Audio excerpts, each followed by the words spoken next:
সামনে কিছু কথা বলবেন WBJDF এর डॉक्टर आकिब अशरफ। आज जस्टिस के इंतज़ार में डॉक्टर्स के साथ साथ साधारण लोग जो ये इंतज़ार कर रहे थे कि ये रेप और मर्डर जैसी जो घटना हुई है एक मेडिकल कॉलेज में एक सिक्योर जगह पे जो हुई है, इसमें जल्द से जल्द जस्टिस मिलेगा, इस बात को इंतज़ार करते करते 1-2 दिन नहीं पूरे 54 दिन या 55 दिन हो चुके हैं। 50 दिन से ऊपर हो गए, लेकिन अब भी जस्टिस बहुत दूर नज़र आ रहा है। सुप्रीम कोर्ट में डेट पर डेट दिया जा रहा है, कभी 15 दिन के बाद, कभी 10 दिन के बाद। जब सुप्रीम कोर्ट में हियरिंग लिस्ट में आता है तो सिर्फ 40 मिनट के लिए हियरिंग किया गया। CBI सेशन कोर्ट में जब अपना चार्जशीट सबमिट करने की बात होती है, उसमें भी डिले किया जाता है। हमने मजबूरन ये सीज वर्क की घोषणा क्यों की? सबसे पहला सवाल ये हमसे भी किया गया, हमारे कुछ कलीग्स सीनियर्स ने किया और बहुत सारे लोगों ने कुछ लोगों ने भी हमसे ये सवाल किया। हमारा डिमांड अब भी 2 है, हमारे 10 डिमांड नहीं है, हमारा डिमांड सिर्फ 2 है। सबसे पहला डिमांड ये कि अभया को जल्द से जल्द इंसाफ मिले। क्यों? क्योंकि उसके माँ बाप जहां पर सब लोग अपने घरों में जाकर खुशी मनाएंगे, त्योहार सेलिब्रेट करेंगे, उसके माँ बाप अब भी घर में रो रहे हैं कि उनकी बेटी को आरजीकर मेडिकल कॉलेज में 36 घंटा ड्यूटी करने के बाद ऑन ड्यूटी छीन लिया गया। उन्होंने जो जो तैयारी करके रखी थी कि पूजा के वक्त क्या क्या करना है, कैसे सेलिब्रेट करना है, क्या क्या खुशी मनानी है, वो सब अधूरा रह गया। ऐसे न जाने कितने घर के लोग इस समाज में अब भी मौजूद हैं कि जिन्होंने इंसाफ की गुहार लगाई। साल, 2 साल, 3 साल, 10 साल, न जाने कितना वक्त हो गया, अब भी उन्हें दूर दूर तक इंसाफ का पता नहीं। उन सब की नजरें इस केस पर टिकी हुई हैं। 140 करोड़ लोग सुप्रीम कोर्ट की तरफ देख रहे हैं। इस मंच से WBJDF के तरफ से हमारा अनुरोध यह है कि आप जो दावा करते हैं कि फास्ट ट्रैक कोर्ट होगा, जल्द से जल्द जस्टिस मिलेगा, उसको प्रूव करिए, उसको साबित करिए और जल्द से जल्द इसका हमें सॉल्यूशन दीजिए, जल्द से जल्द जस्टिस दीजिए, ताकि जो लोग इस इंतजार में हैं कि जस्टिस बहुत दूर है, उनको भरोसा हो कि नहीं, अब भी समाज में जस्टिस मौजूद है। जब हम सीज वर्क से वापस गए, शास्त्री भवन से हमने धरना उठाया, तब हमने ये देखा कि अब सबके कान बंद हो चुके हैं। हमने चीफ सेक्रेटरी को 2 बार मेल किया,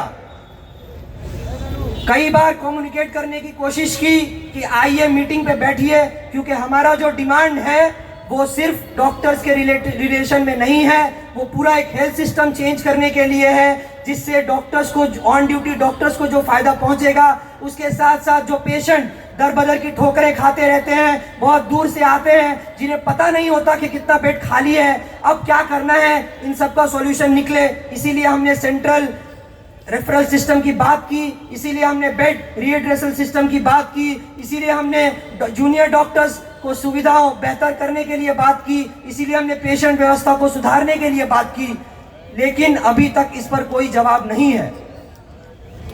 फिर उसके बाद देखा गया कि जो थ्रेट कल्चर से जुड़े हुए लोग हैं, हर समाज में यहाँ थ्रेट कल्चर से जुड़े हुए लोग, जब भी कोई कुछ अच्छा करना चाहे, जब भी कोई अपने सिस्टम को ठीक करना चाहे, तब भी उन्हें धमकी दी जाती है। वैसे ही थ्रेट कल्चर से जुड़े हुए लोग मेडिकल कॉलेजेस में एक सिंडिकेट चला रहे थे। जब हमने पॉइंट आउट किया, जब हमने लॉजिक के जरिए से, सबूत के जरिए से ये बताया कि ये लोग थ्रेट कल्चर के पार्ट हैं, उनमें से कुछ लोग मीडिया में जाकर ये कहते हैं कि हमने कुछ नहीं किया, हम प्रो गवर्नमेंट हैं। तो आपके कहने का क्या मतलब है कि जो इतने लोग जो आज आंदोलन से जुड़े हुए हैं, रैली में आए हैं और जो डॉक्टर्स आंदोलन से जुड़े हुए हैं, रैली में मौजूद हैं, और जो साधारण लोग जो इस रैली में मौजूद हैं, जिनकी आशाएं ये है कि अभया को इंसाफ मिले और थ्रेट कल्चर खत्म हो, क्या वो एंटी गवर्नमेंट है? ये सवाल हमारा इस स्टेज से अथॉरिटीज को है। उन लोगों को ज्यादा साहस मत दीजिए, उनको ज्यादा बचाने की कोशिश ना कीजिए, उनको आप फटाफट जेल के अंदर घुसाइए ताकि लोगों को ये पता चले कि सिस्टम उनके खिलाफ है, सिस्टम थ्रेट कल्चर के खिलाफ है, ना कि सिस्टम पीसफुल आंदोलन करने वालों के खिलाफ है। इसी के साथ साथ जब हमने बार बार कोशिशें की, बार बार हमने देखा कि कोई रास्ता नहीं मिल रहा है, उसके साथ ही सागर दत्ता में एक फीमेल डॉक्टर के साथ जबरदस्ती असॉल्ट किया गया उनके ऊपर।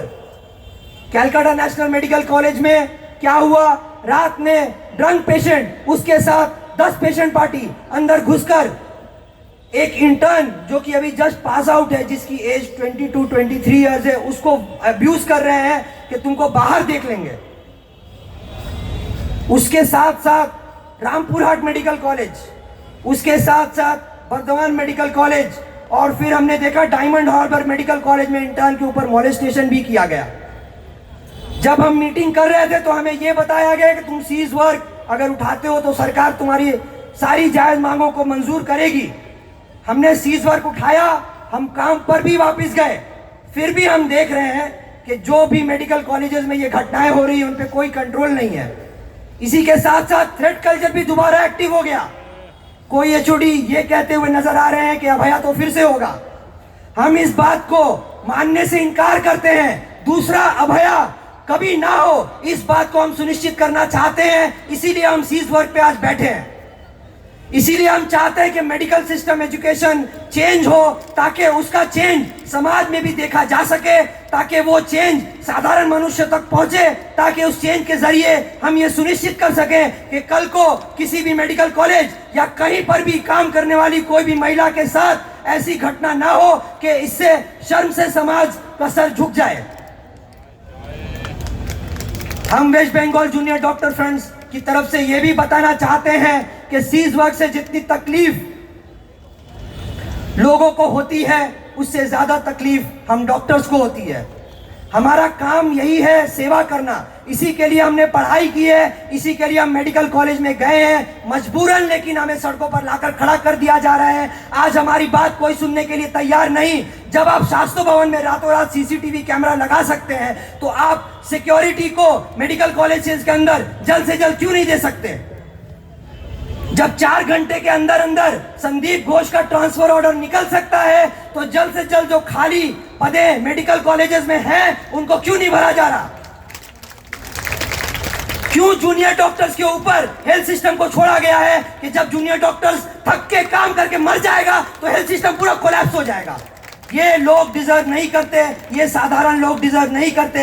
हमारा अनुरोध इस स्टेज पर से यही है कि जो लोग हमारे साथ जुड़े हुए हैं, हम आपके साथ खड़े हैं, तब तक खड़े हैं अगर हमें सीज वर्क कंटिन्यू करना पड़े। हम ये नहीं चाहते, लेकिन अगर हमें सीज वर्क खत्म करना पड़ेगा तो हम आंदोलन को दूसरे जरिए से और भी आगे लेकर जाएंगे। हम डरते नहीं किसी से भी। हम ये स्टेज से सुनिश्चित करना चाहते हैं कि थ्रेट कल्चर हमारे ऊपर काम नहीं करेगा। आप थ्रेट कल्चर के लोगों को पकड़कर जेल में डालिए ताकि लोगों को पता चले कि आप यहाँ पर लोगों के साथ हैं, ना कि थ्रेट कल्चर करने वालों के साथ, ना कि उन लोगों के साथ कि जिन्होंने इंस्टीट्यूशनल किलिंग और रेप को बढ़ावा दिया, और ना उन लोगों के साथ जो सबूत को मिटाने वाले हैं। हम हमेशा आपके साथ खड़े हैं और आप हमारे साथ खड़े हैं। हम कभी भी पेशेंट को किसी भी परेशानी में छोड़ नहीं सकते। हमने हर जगह अभया क्लिनिक किया, हमने बाढ़ में भी जाके अभया क्लिनिक किया। हम कभी नहीं चाहते कि हमारा कोई भी पेशेंट तकलीफ से तड़पे, लेकिन आज हमें इस सिचुएशन में लाया गया कि या हम मार खाएं, गाली खाएं, या मर्डर किया जाए, रेप किया जाए। हम हर हालत पे काम करने के लिए तैयार हो। इसके लिए सरकार कोई कदम नहीं उठाए तो भी जूनियर डॉक्टर मरता रहे, स्वास्थ्य व्यवस्था खत्म हो जाए, लेकिन हम इसको करने के लिए तैयार नहीं है। आज लोगों के साथ हम खड़े हैं, हमारे साथ लोग खड़े हैं। ये आंदोलन और भी आगे जाएगा और भी तीव्र होगा। धन्यवाद।